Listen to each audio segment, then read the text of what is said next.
કેમ છો? એક લેક્ચર પૂરું થયું, આજે બીજું લેક્ચર રસાયણ વિજ્ઞાનની પાયાની સંકલ્પનાઓ. પહેલા લેક્ચરની અંદર તમને પરમાણુ બરાબર એના વિશે સમજૂતી આપી, પરમાણુમાં રહેલા મૂળભૂત ઘટક કણો સમજાવ્યા, દળ ક્રમાંક સમજાવ્યું, સમસ્થાનિકો બરાબર, સમભારિકો અને આઇસોટોન, અને છેલ્લે આપણે સમ ઇલેક્ટ્રોનીય ભણ્યા હતા બરાબર. એમાં કંઈ પણ પ્રોબ્લેમ હોય તો તમે મને કોમેન્ટ કરીને વિડીયો લેક્ચરની અંદર બરાબર યુટ્યુબમાં મને કહી શકશો, અથવા તો મારો મોબાઈલ નંબર પણ છે એમાં, તો મને વોટ્સઅપ કરી દેવાનો બરાબર. તો તમારી બધી ડિફિકલ્ટી હું સોલ્વ કરાવી દઈશ. ઓકે, તો આગળ આપણે જોઈશું સંયોજકતા ઇલેક્ટ્રોન. કોના વિશે? સંયોજકતા ઇલેક્ટ્રોન. કોને કહીશું બરાબર? સંયોજકતા ઇલેક્ટ્રોન કોને કહેવાય? નંબર 6, સંયોજકતા ઇલેક્ટ્રોન. હવે સંયોજકતા ઇલેક્ટ્રોન તમે 10માં ભણી ગયા. ઇલેક્ટ્રોન રચના યાદ છે?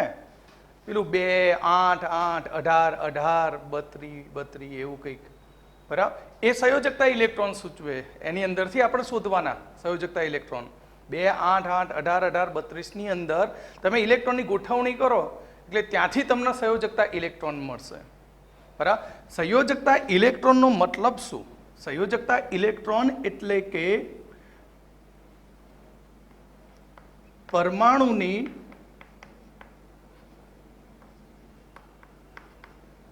બાહ્યતમ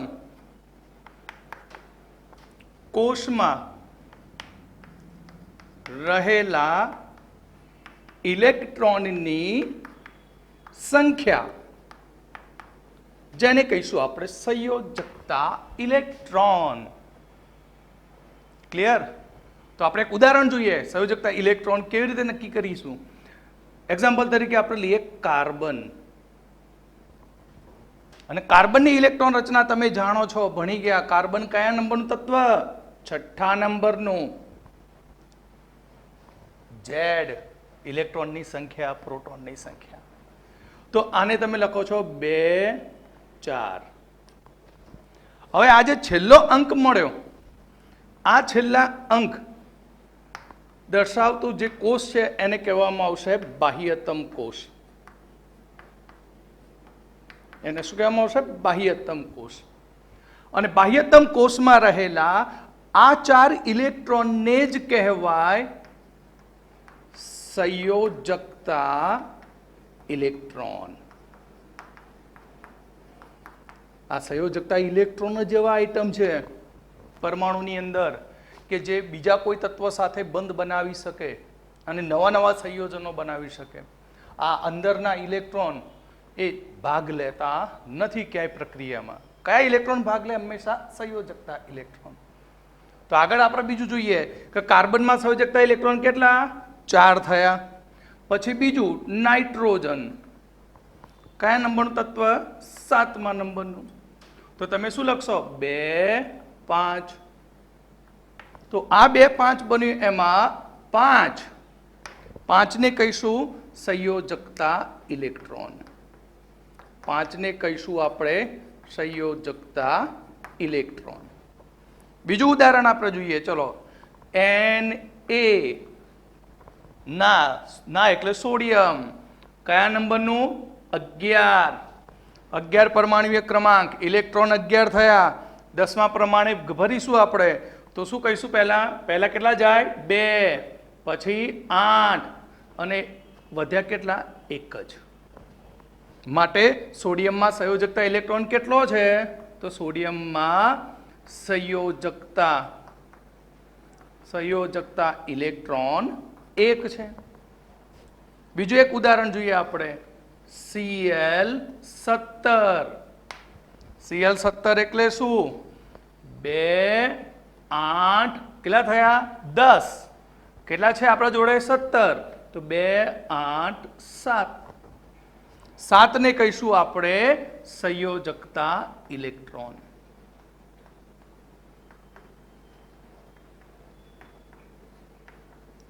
તો તમને સંયોજકતા ઇલેક્ટ્રોન ગણતા આવડી ગયા. ક્લિયર? એ સંયોજકતા ઇલેક્ટ્રોન પરથી આપણે એક બીજી નવી વ્યાખ્યા શીખીશું અહીંયા, આઇસોસ્ટેયર્સ નંબર 7.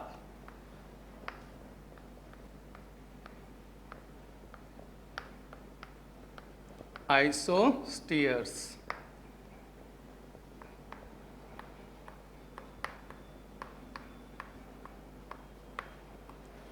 તો આઇસોસ્ટેયર્સ કોને કહીશું?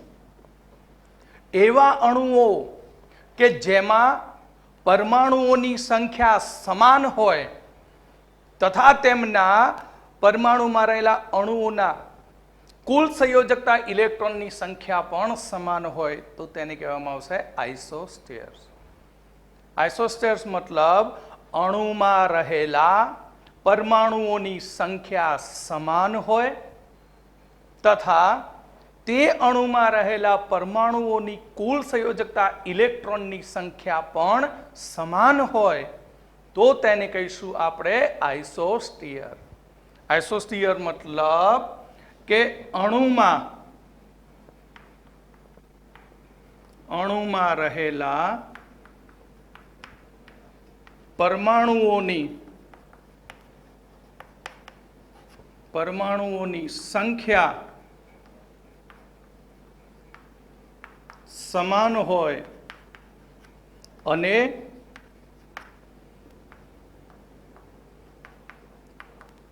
પરમાણુઓના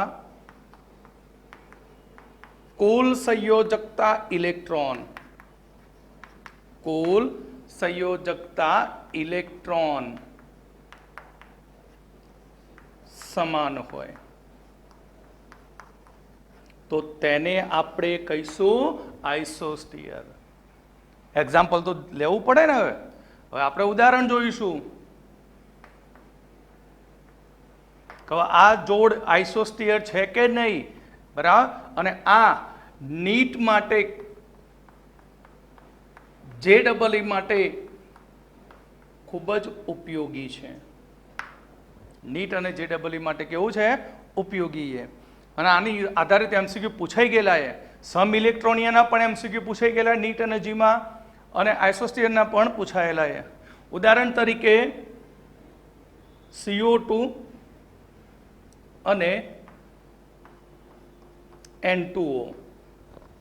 હવે આ બંને આઇસોસ્ટેયર છે કે નહીં એ નક્કી કરીએ. તો સૌથી પહેલું આપણે લઈએ CO2.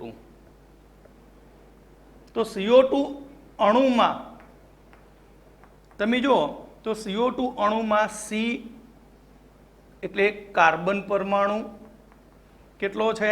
1. બીજું ઓક્સિજન પરમાણુ,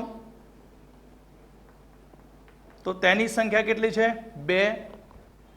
તો કુલ પરમાણુની સંખ્યા કેટલી થઈ? 3. હવે એના કાર્બન અને ઓક્સિજનના શું શોધીએ? સંયોજકતા ઇલેક્ટ્રોન. તો ચલો હવે કાર્બનની ઇલેક્ટ્રોન રચના શું હતી? 2, 4.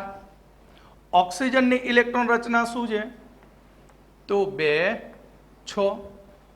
તો અહીં કેટલા સંયોજકતા ઇલેક્ટ્રોન કાર્બનના? 4. ઓક્સિજનના સંયોજકતા ઇલેક્ટ્રોન કેટલા? 6. માટે કુલ સંયોજકતા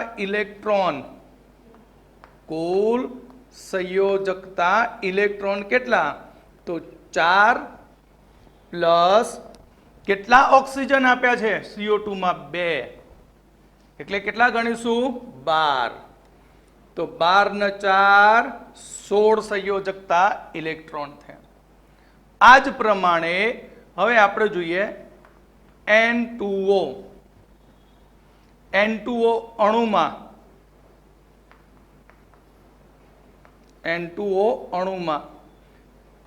N પરમાણુ કેટલા છે? 1. ઓક્સિજન પરમાણુ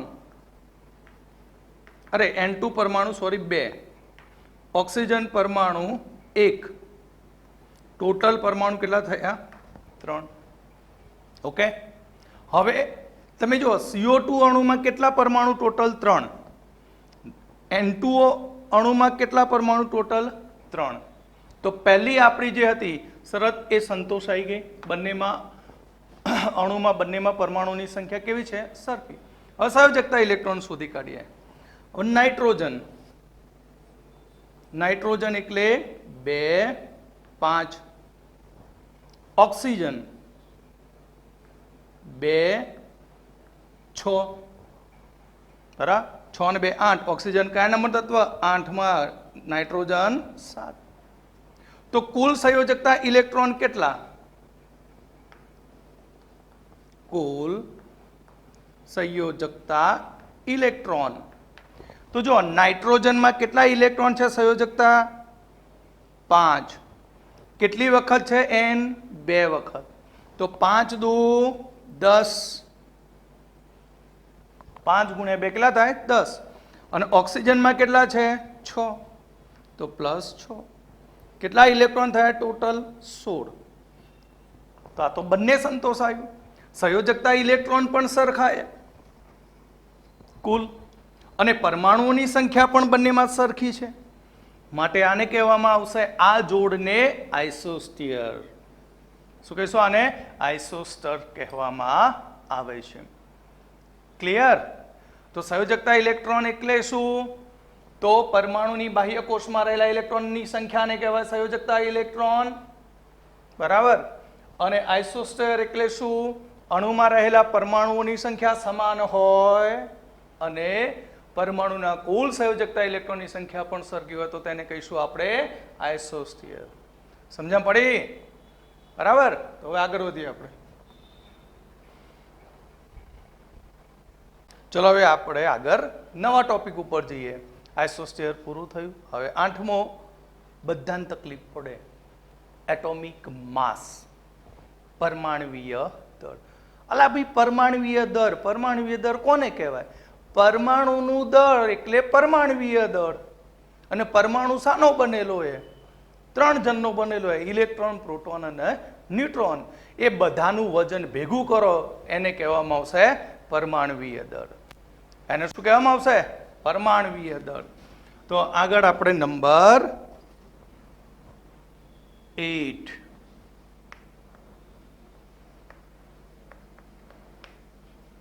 પરમાણુવીય દળ. પરમાણુવીય દળ એટલે કે પરમાણુનું દળ. હવે પરમાણુનું દળ કોના લીધે હોય? મુખ્ય ઘટક કણોના લીધે જ હોય. મુખ્ય ઘટક કણ કોણ? ઇલેક્ટ્રોન, પ્રોટોન અને ન્યુટ્રોન. એટલે પરમાણુવીય દળનો મતલબ શું થશે? કે પરમાણુવીય દળ ઇઝ ઇક્વલ ટુ ઇલેક્ટ્રોનનું કુલ દળ પ્લસ પ્રોટોનનું કુલ દળ પ્લસ ન્યુટ્રોનનું કુલ દળ. ઓકે. અને આપણે ચેપ્ટરની સ્ટાર્ટિંગમાં જ કોષ્ટક બનાવ્યો હતો. એ કોષ્ટકમાં કહ્યું હતું કે ઇલેક્ટ્રોનના દળને શું કરવામાં આવશે? અવગણતા. ઇલેક્ટ્રોનના દળને શું કરવાનું? અવગણવાનું. તો પરમાણુનું દળ એ પ્રોટોન અને ન્યુટ્રોનના કુલ દળનો શું થશે? સરવાળો થશે. પરમાણુવીય દળ શું થશે? પ્રોટોનનું કુલ દળ અને ન્યુટ્રોનના કુલ દળનો સરવાળો થાય. એટલે કેવી રીતે? તો અહીંયા પરમાણુવીય દળ એટલે પ્રોટોનની સંખ્યા ઇન્ટુ એક પ્રોટોનનું દળ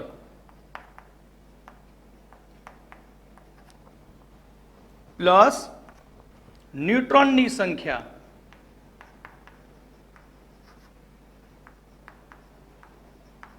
ગુણ્યા એક ન્યુટ્રોનનું દળ. અને તમે જાણો છો પ્રોટોન અને ન્યુટ્રોનનું દળ કેટલું હતું? આશરે આપણે ગણ્યું હતું 1. બરાબર.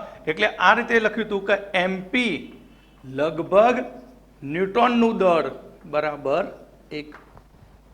માટે પરમાણવીય દળ શું થાય? તો પરમાણવીય દળ એટલે P plus N. P plus proton ધન વીજભારિત, ન્યુટ્રોન તટસ્થ. P પ્લસ N ના સરવાળાને કહેવામાં આવશે પરમાણવીય દળ. P પ્લસ N ના સરવાળાને કહીશું આપણે પરમાણવીય દળ. અને એ પરમાણવીય દળ આપણે કયા એકમમાં દર્શાવ્યું હતું? એટોમિક માસ યુનિટમાં. અને એટોમિક માસ યુનિટ ની જગ્યાએ હાલમાં કયો એકમ વપરાય? Unified mass you. તો આ રીતે તત્વનું શું નક્કી થતું હોય? પરમાણવીય દળ નક્કી થતું હોય છે. ક્લિયર? તો એક્ઝામ્પલ તરીકે આપણે જોઈએ તો ઉદાહરણ તરીકે Na1123. તો પરમાણવીય દળ એટલે જ દળ ક્રમાંક. યાદ આવી ગયું? પરમાણવીય દળ એટલે શું? દળ ક્રમાંક. તો આ 23 એ તેનું શું કહેવામાં આવશે? 23 ને કહેવામાં આવશે સોડિયમનું પરમાણવીય દળ. કહીશું ભઈલાઓ? શું કહીશું? સોડિયમનું પરમાણવીય દળ કેટલું? તો 23 એટોમિક માસ યુનિટ અથવા 23 U, યુનિફાઈડ માસ. ઓકે, તો આ રીતે પરમાણવીય દળ નક્કી થતું હોય છે. હવે જો તમને કોઈ નમૂનો આપી દીધો હોય અને એ નમૂનાનું વજન આપ્યું હોય, વજન આપ્યું હોય ને એના ઉપરથી કે આટલા વજનમાં કેટલા પરમાણુ હશે.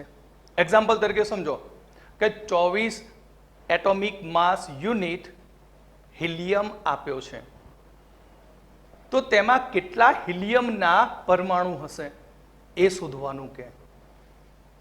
બરાબર? તો કોઈ પણ નમૂનાની અંદર જો તેનું દળ આપ્યું હોય અને તેના પરમાણુની સંખ્યા શોધવી હોય તો તમારે એક સૂત્ર યાદ રાખવું પડશે કે અહીં સૂત્ર આ પ્રમાણે કે પરમાણુની સંખ્યા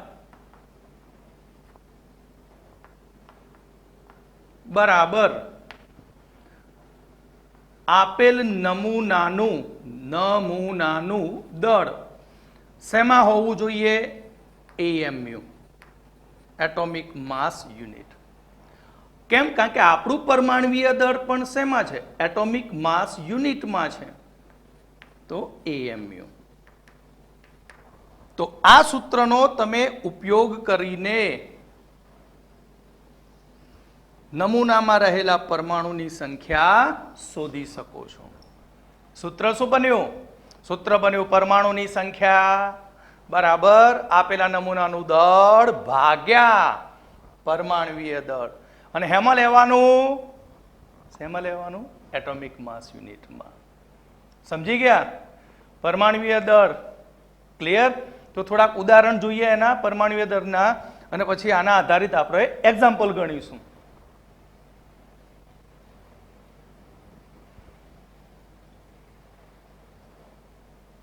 ચલો આપણે થોડાક ઉદાહરણ જોઈએ. પરમાણવીય દળ યાદ રાખતા શીખીશું જે ઉપયોગી બનશે. બરાબર? કે હું નીચે પરમાણવીય ક્રમાંક નથી લખતો. બરાબર?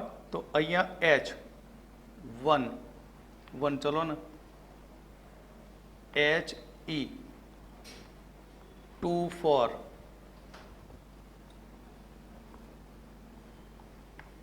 Na1123 Mg 1224 Al 1327 sulphur 1632. તો આ જે પરમાણુ છે તેમના પરમાણવીય દળ કેટલા થાય? પરમાણવીય દળ કેટલા થશે? બરાબર? તો હાઇડ્રોજનનો પરમાણવીય દળ 1 AMU. હિલિયમનો પરમાણવીય દળ કેટલો થશે? 4 AMU. Sodium 23 atomic mass unit. Magnesium 24 atomic mass unit, aluminium 27 atomic mass unit, બરાબર. Sodium sulphur 32 atomic mass unit. Okay. હવે એક મજાની વસ્તુ તમને કહું કે પરમાણુય ક્રમાંક તો આપણને ખબર છે કે હાઇડ્રોજન 1, હિલિયમ 2, લિથિયમ 3. તો એમના પરમાણુય દર કેવી રીતે યાદ રાખીશું? બહુ જ સહેલું છે. એકી નંબર ધરાવતા પરમાણુય ક્રમાંકને ડબલ કરો. કયું? એકી પરમાણુય ક્રમાંક ધરાવતા તત્વોના પરમાણુય ક્રમાંકને ડબલ કરો અને એમાં 1 ઉમેરી દો એટલે એનું પરમાણુય દળ મળી જાય. પણ આ રૂલ છે ને બધા માટે નહીં લાગુ પડતો, 1 થી 20 માટે જ લાગુ પડે. અને જેમ તત્વ મોટું બનતું જાય ને એટલે એમાં ન્યુટ્રોનની સંખ્યા બદલાતી જાય, વધી જાય પ્રોટોન કરતાં. એટલે આપણે ખાલી સસ્તો હિસાબ કરવો હોય તો 1 થી 10, 11 થી 20, એમાં 11 થી 20માં અપવાદ આવશે, ક્લોરીન આવશે, બરાબર. એ અપવાદરૂપ ને કેલ્શિયમ આવશે. એટલે એમાં બહુ ટેન્શન નહીં લેવાનું, પણ મોટા ભાગે તો ખબર પડી જાય ને ભાઈ, બરાબર. ધારો કે મેં સોડિયમ લીધું, સોડિયમ, બરાબર, મેગ્નેશિયમ, અરે સોડિયમ, મેગ્નેશિયમ, એલ્યુમિનિયમ, બરાબર, સિલિકોન, ફોસ્ફરસ, સલ્ફર, ક્લોરીન. તો પરમાણુ ક્રમાંક તમને ખબર, જો 11, 12, 13, 14, 15, 16 અને 17. તો જેનો એકી ક્રમાંક છે, કેવો? એકી, એના ડબલ કરી દો. એકીના ડબલ કરો તો 22 થાય અને પછી 1 ઉમેરી દો એટલે એનું શું થઈ જાય? પરમાણુય દળ, બરાબર. એલ્યુમિનિયમ, તો એલ્યુમિનિયમ 13 દુ 26 ડબલ કર્યા અને એમાં 1 ઉમેરી દો 27. ફોસ્ફરસ, બરાબર, 15 દુ 30, 30માં 1 ઉમેરો 31. તો જેનો બેકી નંબર આવતો હોય એને કંઈ નહીં, ડબલ જ કરી દેવાના સીધા. મેગ્નેશિયમ 24, સિલિકોન 28, બરાબર, સલ્ફર 32 અને આ મારું હારું હાડા 35. આ ડખો કરે, બરાબર. એના વિશે આગળ આપણે ડીપમાં જોઈશું. તો વિદ્યાર્થી મિત્રો, તમને પરમાણુય ક્રમાંક આવડશે યાદ રાખતા? બહુ જ સહેલું. એ જ પ્રમાણે 1 થી 10નું પણ બને. એકી હોય તો ડબલ કરી 1 ઉમેરો, બેકીના ડબલ કરો, વેપાર સીધો, પરમાણુય દળ મળી જાય. ઓકે. તો હવે આપણે એક્ઝામ્પલ જોઈશું. હવે એક્ઝામ્પલ આ રીતે પૂછાઈ ગયેલા એ પહેલાંની પરીક્ષાઓમાં, કોમ્પિટિટિવ એક્ઝામમાં, AIEEE, PMTમાં, બરાબર. પહેલાં એક્ઝામ એ રીતે હતી, જેમ JEE છે ને એ રીતે પહેલાંના સમયમાં AIEEE લેવાતી હતી. આ JEE વર્ઝન તો હમણાં આવ્યું નવું, નીટ વર્ઝન પણ હમણાં આવ્યું. પહેલાં PMT હતી, બરાબર. અને એવી એક્ઝામોમાં પહેલાં પૂછાઈ ગયેલા આ રીતે એક્ઝામ્પલ આ રીતે કે 24 એટોમિક માસ યુનિટ હિલિયમના નમૂનામાં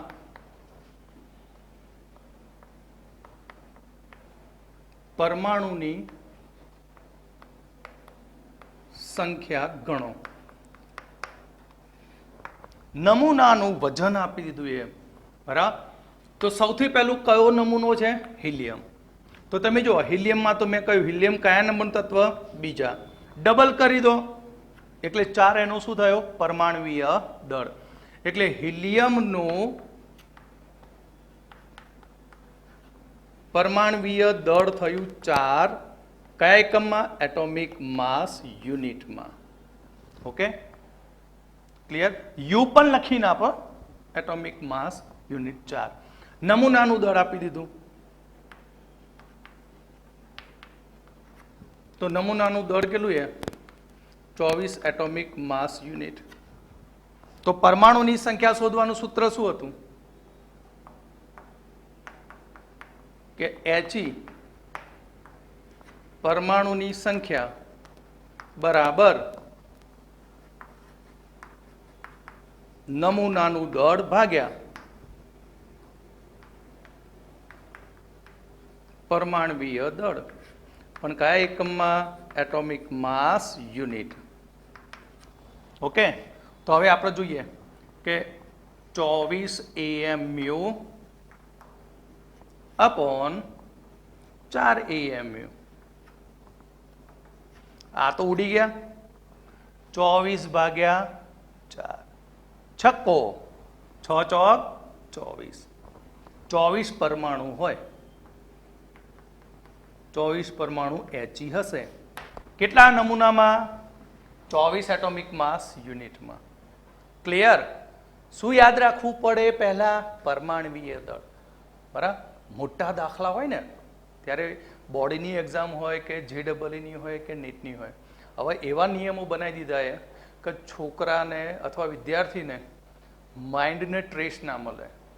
એટલે 100% પરમાણવીય દર એ રકમની નીચે આપી દે છે. બરાબર, એટલે ટેન્શન લેવાની જરૂર નથી. પણ 1 થી 20ની ગંગા મફતમાં મળીએ તો યાદ તો રહી જાય ને. બરાબર, તો અહીંયા પરમાણુ દર હિલિયમનું કેટલું 4, નમૂનાનું દર 24. બરાબર, પણ શેમાં છે બધું? એટોમિક માસ યુનિટમાં. માટે અહીંયા આપણે હિલિયમ પરમાણુની સંખ્યાનું સૂત્ર શું? તો પરમાણુની સંખ્યાનું સૂત્ર હતું નમૂનાનું દળ ભાગ્યા પરમાણુવીય દળ. માટે 24/4 કેટલા થયા? 6 પરમાણુ. ઓકે, હવે જો કંઈક નવું ઘટકડું કરીએ આ દાખલામાં, બરાબર, શું થાય એ અસર એ જોઈએ આપણે.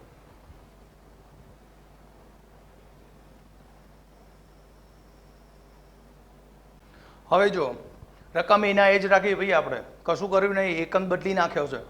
બરાબર, શું છે? 24 અને અહીંયા લગાવી દઈએ ગ્રામ. 24 ગ્રામ હિલિયમના નમૂનામાં પરમાણુની સંખ્યા ગણો. હવે હારું વાપરો તો બધા એટોમિક માસ યુનિટમાં ગણે અને આ તો ગ્રામ આવ્યું. શું કરવાનું? અલા ભાઈ, કાલે જ શીખવાડ્યું ગયા લેક્ચરમાં. બરાબર, યાદ કરો. એટલા કરી હિલિયમનું પરમાણુ દર લખી દઉં. He નું પરમાણવીય દળ આપણા જોડે 4 એટોમિક માસ યુનિટ છે. પણ અહીંયા નમૂનાનું વજન, નમૂનાનું દળ આપણને આપ્યું છે 24 ગ્રામ. ગ્રામ કન્વર્ટ તો કરવું પડે ને ભાઈ, શીખવાડી દો. યાદ કરો, એટોમિક માસ યુનિટમાં 1 AMU બરાબર ન્યુક્લિયોન્સની સંખ્યા અથવા પ્રોટોનનું દળ અથવા ન્યુટ્રોનનું દળ, અને ચોથું 1/Na ગ્રામ હતું ને. યાદ કરો, આ રીતે લખી દઉં 1 AMU બરાબર 1/Na ગ્રામ. બરાબર, હું Na ના બાજુ લઈ લઉં. બરાબર, એટલે આપણે કહી શકીએ કે 1 ગ્રામ બરાબર 1 AMU Na થઈ ગયું. બરાબર, એટલે આપણે કહીએ કે 24 ગ્રામ બરાબર શું થઈ જશે? 24 atomic mass unit into Na. બદલાઈ ગયું ભાઈ દુનિયા આખી. બરાબર, પેલું એટોમિક માસ યુનિટ હતું એટલે સીધો છક્કો આન્સર આવ્યો તો. આમાં નહીં આવે 6 આન્સર. કેમ? એની પાછળ કંઈક નવું લાગી ગયું. Na એટલે ખબર છે ને, લખાયું તું મેં. Na એટલે શું હતું? Na એટલે એવોગેડ્રો નંબર. Avogadro number. કેટલી કિંમત હતી ભાઈ? 6.022 ગુણ્યા 10⁻23 હતી. યાદ આવી ગયું? યાદ આવી ગયું ને? બસ, હવે પતી ગયો દાખલો. હવે આપણે જો સૂત્રમાં કિંમત મૂકી દઈએ તો અહીંયા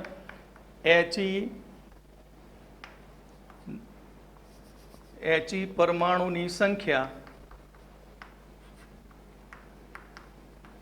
બરાબર નમૂનાનું દળ ભાગ્યા પરમાણવીય દળ. બધું સામા રાખવાનું એટોમિક માસ યુનિટમાં. નમૂનાનું દળ યાદ કરો કેટલું લખ્યું આપણે બનાવ્યું? 24 atomic mass unit into Na ભાગ્યા 4 એટોમિક માસ યુનિટ. હેડો, યુનિટ હલાલ ઉડી ગયા. 6 ચોક 24. બરાબર, શું થયું?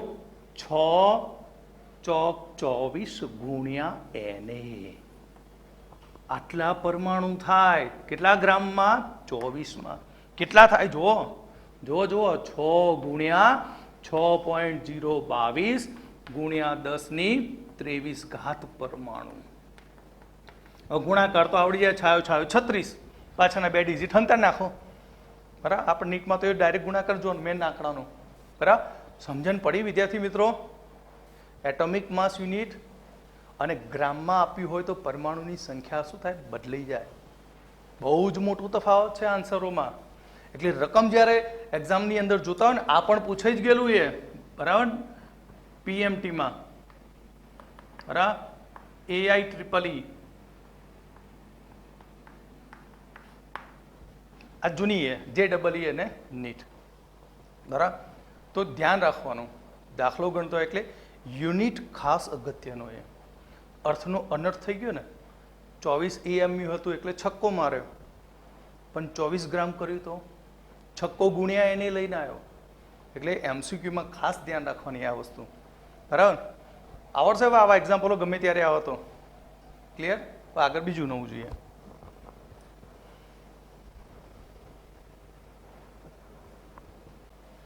ભાઈ પરમાણુ પતી ગયું. હા, પરમાણુ તો આવડશે ને, પરમાણુય દળ ને બધું કમ્પ્લીટ ખબર પડી ગઈ. Atomic mass unit. હવે આપણે અણુ ઉપર જવાનું. શાની ઉપર જઈએ? અણુ ઉપર. અણુ કોને કહીશું? બરાબર.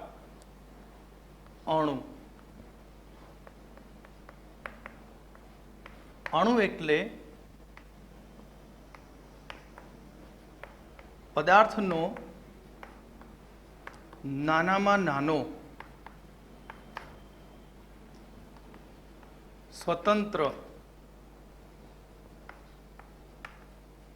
અસ્તિત્વ ધરાવતા ભાગને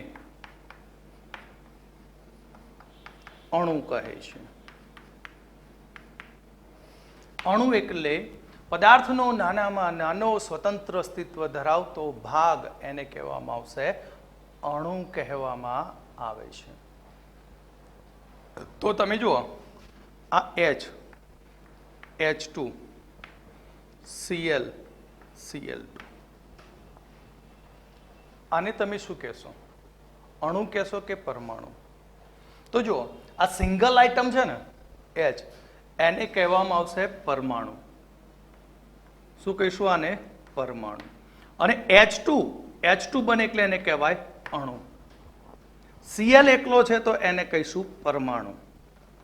પણ Cl2 બને એટલે એને કહેવામાં આવશે અણુ. જ્યારે જે પદાર્થમાં પરમાણુઓની સંખ્યા વધારે હોય અને એકબીજા સાથે જોડાયેલા હોય તો એને કહીશું આપણે અણુ કહેવામાં આવે છે. પણ અણુ ઉપરથી એક MCQ બનતો હોય કે કોઈ અણુ આપ્યો હોય કે જેમ કે Cl2 અણુ, તો Cl2 અણુની એટોમિસિટી કેટલી? શું? Cl2 અણુની એટોમિસિટી કેટલી? તો આ એટોમિસિટી એટલે શું? બરાબર. તો આપણે જોઈએ એટોમિસિટી કોને કહેવાય?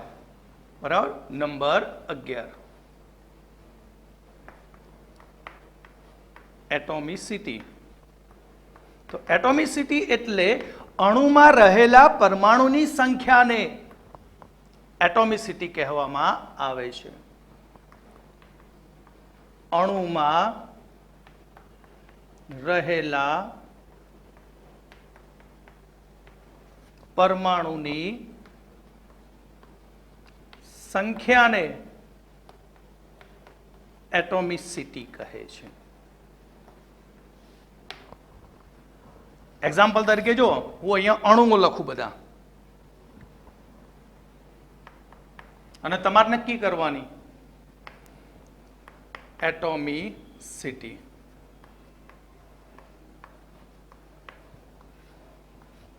ઓકે, ચલો પહેલું Cl2. Cl2 કેટલા Cl? 2, માટે એટોમિસિટી 2. બીજું H2O કેટલા થયા? હાઇડ્રોજન 2, ઓક્સિજન 1, માટે એટોમિસિટી 3. બરાબર. બીજું H2SO4 કેટલી એટોમિસિટી? તો હાઇડ્રોજન 2, ઓક્સિજન 4, 2 અને 4 6, સલ્ફર 1, એટોમિસિટી 7. S8 અણુ, તો S8 અણુની એટોમિસિટી કેટલી? 8. ક્લિયર? P4 અણુ એટોમિસિટી કેટલી? 4. પછી એક લખીએ આપણે, ધારો કે C6H6 બેન્ઝીન, આનું નામ છે બેન્ઝીન. તો બેન્ઝીનની એટોમિસિટી કેટલી? તો 6 અને 6 12. ક્લિયર? તો અહીંયા આપણે બે વસ્તુ જોઈ, એક અણુ એટલે શું અને અણુમાં રહેલી એટોમિસિટી. જેમ પરમાણુને શું હતું? પરમાણવીય દળ હતું ને, તો અણુને પણ શું હોય? આણવીય દળ હોય. શું હોય? આણવીય દળ. તો હવે આપણે જઈશું આણવીય દળ તરફ. નંબર 12.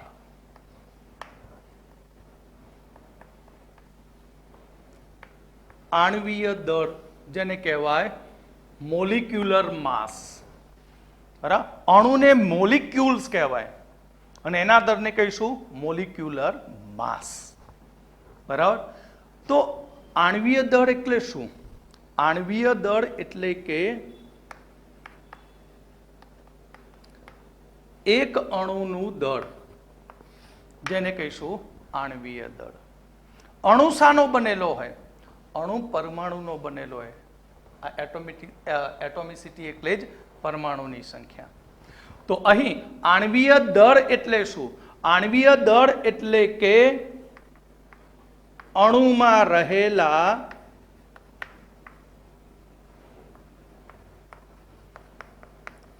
પરમાણુઓના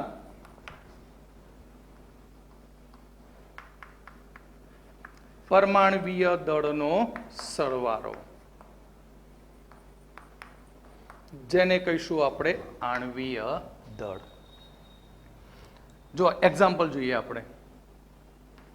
એક્ઝામ્પલ તરીકે હું લઉં છું H2O અણુ. તો આ H2O અણુનું આણવીય દળ કેટલું? તો શું કહ્યું? અણુમાં રહેલા પરમાણુઓના પરમાણવીય દળનો સરવાળો, એને કહીશું આપણે આણવીય દળ. તો આપણે લખીએ કે H2O નું આણવીય દળ બરાબર, હવે ખાસ અગત્યનું, બરાબર, અહીં H2O માં એટોમિસિટી કેટલી છે? 3 છે. હાઇડ્રોજન કેટલા? 2. તો લખાય કેવી રીતે?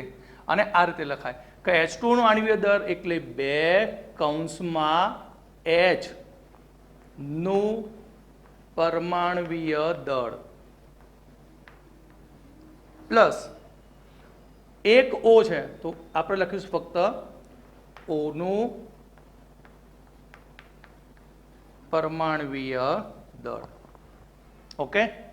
તો H નું પરમાણવીય દળ કેટલું યાદ છે? હાઇડ્રોજન પહેલા નંબરનું 1 × 2 પ્લસ ઓક્સિજન. ઓક્સિજન કયા નંબરનું? 8. 8 એટલે બેકી નંબર, ડબલ કરી દો તો કેટલું થશે? 16. પણ આ બધું દળ શેમાં છે? એટોમિક માસ યુનિટમાં છે. માટે H2O નું આણવીય દળ કેટલું? 18 એટોમિક માસ યુનિટ, અથવા એની જગ્યાએ લખાય 18 U. ઓકે? તો આ રીતે અણુનું આણવીય દળ નક્કી થાય. બીજા આપણે ઉદાહરણ જોઈએ 2-3.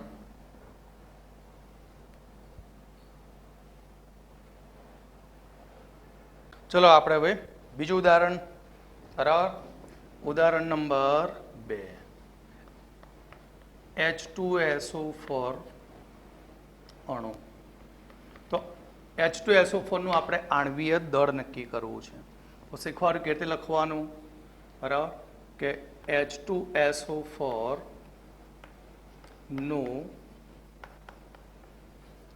આણવીય દળ બરાબર શું લખવાનું? 2H નું પરમાણવીય દળ, પદળ લખીશું શોર્ટમાં, S નું પરમાણવીય દળ પ્લસ 4 ઓનું પરમાણુય દળ ભાઈ H નું કેટલું 1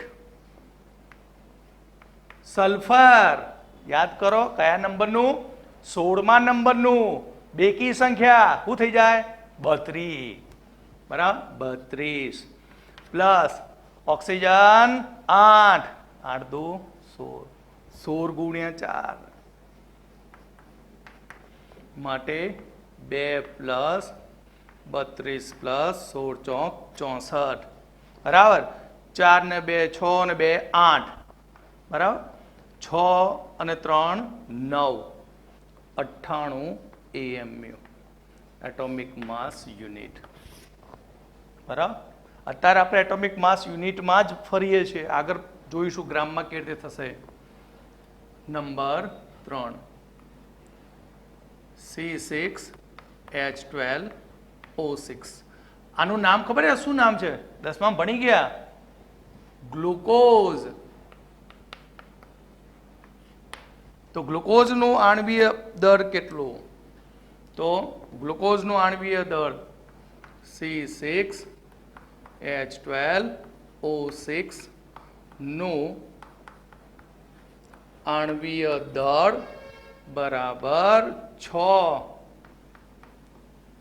કાર્બનનું પરમાણુય દળ પ્લસ 12H નું પરમાણુય દળ પ્લસ 6O નું પરમાણુય દળ માટે 6 ગુણ્યા 12 પ્લસ 12 પ્લસ 6 ગુણ્યા ઓક્સિજન કેટલું 16 યાદ છે કાર્બન કયા નંબરનું હતું છઠ્ઠાનું છઠ્ઠુંનું ડબલ કરો એટલે 12 એટલે અહીંયા 12 છંગ 72 પ્લસ 12 પ્લસ 16 છંગ 96 માટે 6 ને 2 8 8 ને 2 10 એક પડી બરાબર એક પડી એટલે અહીંયા 8 9 9 નું 9 18 માટે 180 એટોમિક માસ યુનિટ આવડશે ને બહુ જ સરળ છે પરમાણુય દળ આવડી જાય એટલે યાર આણ્વીય દળ તો આવડવાનું ને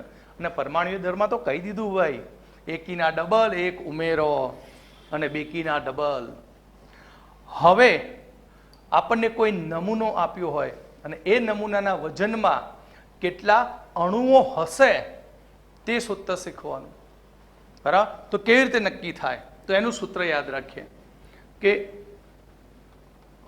અણુની સંખ્યા બરાબર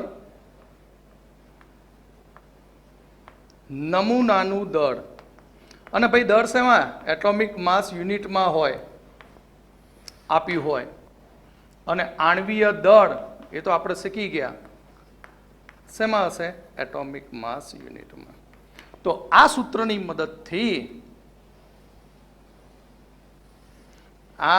મદદથી તમે કોઈ નમૂનામાં રહેલા બરાબર અણુઓની સંખ્યા શોધી શકો છો ઓકે તો હવે આપણે આના આધારિત એક્ઝામ્પલ જોઈશું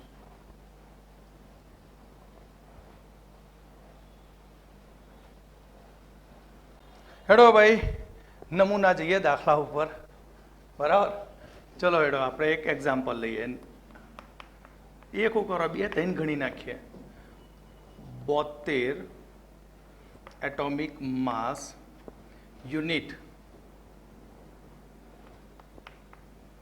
H2O ના નમૂનામાં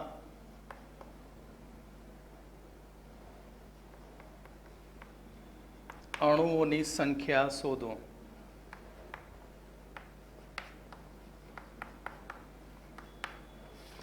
બરાબર જો અણુ છે તો પહેલું તો શું લખવાનું H2O નું શું ભાઈ આણ્વીય દળ લેવું પડે આ ભાઈ તમે સમજો અણુ છે એટલે આણ્વીય દળ અને આણ્વીય દળ તો આવડે ગણતા હવે ડાયરેક્ટ ગણીએ જો હાઇડ્રોજનનો પરમાણુ દર કેટલો 1 ગુણ્યા 2 સલ્ફર કેટલો છે અરે ઓક્સિજન સોરી સલ્ફર નહીં આ એનો ભાઈ છે નાનો ભાઈ બરાબર H2O તો H2O માં H કેટલા 2 ઓક્સિજન 1 ઓક્સિજનનું કેટલું પરમાણુ દર હતું? 16. બરાબર.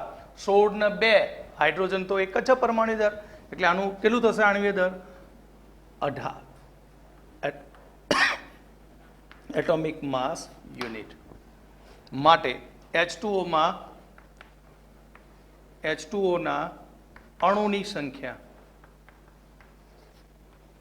તો H2O ના અણુઓની સંખ્યા બરાબર શું થશે? નમૂનાનું દળ છેદમાં આણ્વીય દળ. નમૂનાનું દળ કેટલું? 72 એટોમિક માસ યુનિટ અને નીચે 18 AMU. આવડે ને ભાઈ? 18 એકાનો ગરિયો, 18 ચોક 72. આ ઉડ્યું અને અહીંયા આન્સર આવ્યો 4 અણુ. કેટલા અણુ થયા? 4. શામાં હતું દળ? એટોમિક માસ યુનિટમાં હતું.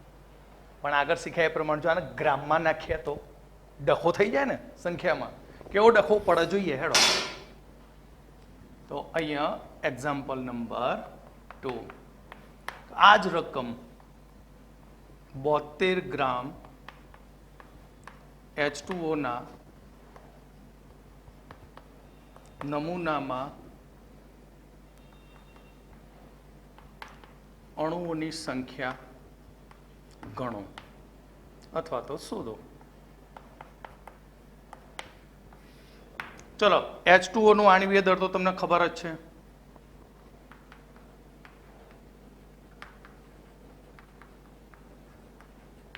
તો H2O નું આણ્વીય દળ 18 એટોમિક માસ યુનિટ. બરાબર. હવે H2O ના નમૂનાનું દળ કેટલું છે? નમૂનાનું દળ 72 ગ્રામ છે. શું છે? 72 ગ્રામ. અલા ભાઈ, આ ગ્રામમાં છે. યુનિટ તો બંનેમાં સરખા હોવા જોઈએ. યાદ છે ને કે શું હતા યુનિટ બંનેમાં? ઉપર નીચે હતું atomic mass unit, atomic mass unit. તો અહીંયા એટોમિક માસ યુનિટ જોઈએ. કેવી રીતે ફેરવશો લે? હમણાં જ શીખવાડી દીધું યાર. યાદ કરો. 1 AMU બરાબર શું હતું? 1/Na gram. માટે 1 gram is equal to 1 AMU into Na. થઈ ગયું? આ તો આપણા જોડે કેટલું છે? 72. તો 72 ગ્રામ બરાબર કેટલા AMU થશે? તો 72 atomic mass unit into Na. હવે મૂકી દઈએ સૂત્રમાં કિંમતો. બરાબર. તો અહીંયા આપણે ટૂંકું લખીશું અણુની સંખ્યા બરાબર દળ ભાગ્યા આણ્વીય દળ. અને કયા એકમમાં? Atomic mass unit. માટે દળ કેટલું? 72 AMU અને એના જોડે આવ્યો Na છેદમાં 18 AMU. ઉડ્યો AMU. 18 ચોક 72 Na. અલ્યા ભાઈ, Na એટલે શું હતું? Na એટલે એવોગેડ્રો નંબર. કેટલી કિંમત? 6.022 ગુણ્યા 10⁻23. માટે 4 ગુણ્યા 6.022 ગુણ્યા 10⁻23. આટલા અણુઓ હશે. કેટલા ગ્રામમાં? 72 ગ્રામમાં. અને એટોમિક માસ યુનિટમાં કેટલા હોય? 4 જ. જ્યારે ગ્રામમાં તો જુઓ 4 ગુણ્યા 6 ચોક 24. 24 ગુણ્યા 10⁻23 જેટલા થાય અણુઓ. Okay.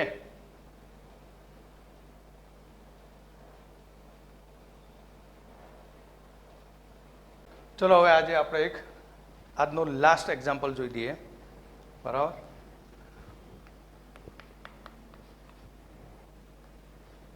$96 atomic mass unit O3 ના નમૂનામાં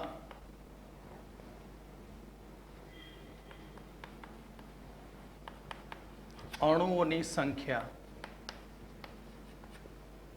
ગણો. O3 એટલે ભાઈ આ ઓઝોન કહેવાય. શું કહેવાય આને?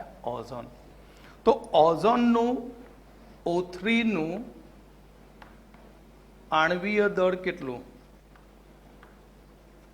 આવડી જાય ભાઈ? 3 ગુણ્યા O નું પરમાણ્વીય દળ માટે 3 ગુણ્યા 16 એટલે 48 એટોમિક માસ યુનિટ. ભાઈ કન્ફ્યુઝન તો નહીં ને? 16 મૂક્યા એનું પરમાણ્વીય દળ ઓક્સિજનનું, બરાબર. હવે ઓઝોન અણુની સંખ્યા O3 અણુની સંખ્યા સ્ટેપ બાય સ્ટેપ આપણે આગળ વધીએ છીએ. નમૂનાનું દળ છેદમાં આણ્વીય દળ એટોમિક માસ યુનિટ માટે 96/48 કેટલા થાય? ડબલ થઈ ગયા ને ઓલમોસ્ટ, બરાબર. એટલે કેટલા થાય? 2 અણુ થાય ઓઝોનના. ઓકે. આ જ દાખલો હવે તમારે HW માં જાતે ગણવાનો. શું કરીશું રકમમાં? એના એ જ ભાઈ 96 ગ્રામ ઓઝોનના નમૂનામાં અણુઓની સંખ્યા શોધો. બરાબર? આવડશે?